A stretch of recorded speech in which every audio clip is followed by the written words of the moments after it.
But how do we understand this? Well, as I said, Jesus in his divine nature does know all things. He does. Jesus is the God-man. His divine nature is fully divine. He's all-powerful in his divine nature. Do you know what? He's not all-powerful in his human nature. He's not. He couldn't out-bench press Arnold Schwarzenegger or even someone much less than Arnold. He's not Superman. Jesus isn't everywhere at once in his human nature. God is omnipresent. It's one of the omnis, omnipotent, omniscient, omnipresent. That's God. But if you were in Galilee and Jesus was in Jerusalem, his human nature wasn't there. But you know what? His divine nature was with you in Galilee because his divine nature is everywhere. His divine nature did not cease to be divine in the incarnation, but his human nature did not become divine in the incarnation either. His human nature was really human nature. I like to tell my students that I teach at the Christian school that when Jesus had to learn as a child, there weren't any shortcuts allowed for him. You know, he couldn't, like in the Matrix, zap, oh, I just learned calculus, tap into the divine nature. Oh, I just became a black belt or whatever. He had to study, he had to memorize, he had to learn, he had to grow. Luke says he grew in wisdom and stature because he's a real human being. And real human beings have to learn and grow. Jesus didn't know how to do carpentry until his Father taught him. And he had to learn like an ordinary person.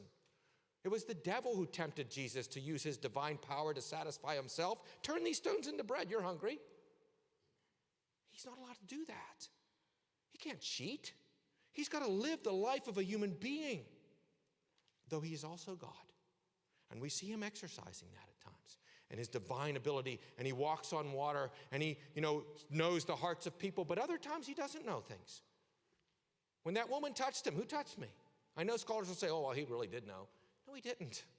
Who touched me? What do men say about the Son of Man? Well, some say you're John the Baptist. Some say this. Oh, he already knew that. Every question he asked is just a fake.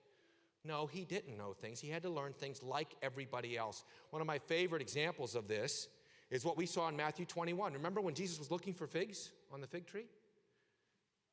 And some say, well, he already knew they were there. Read Mark's version, Mark 11:13. And seeing from afar a fig tree having leaves, he went to see if perhaps he would find something on it.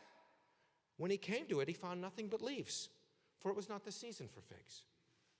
Clearly, he was hoping to find figs, and he was disappointed. Because human beings hope for things that they don't know for sure is going to happen, and they get disappointed, and Jesus had to experience that. And from a distance, because he saw leaves and figs, remember figs are the bud, they're not actually fruit.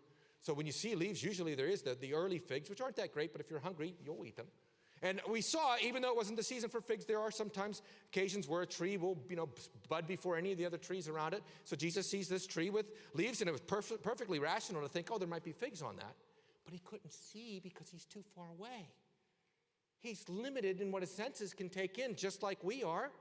And so being a couple of 100 yards from the tree, he doesn't know if there's figs. He doesn't have Steve Austin's $6 million man. See, some of you like that because you remember that. The rest of you, well, what in the world?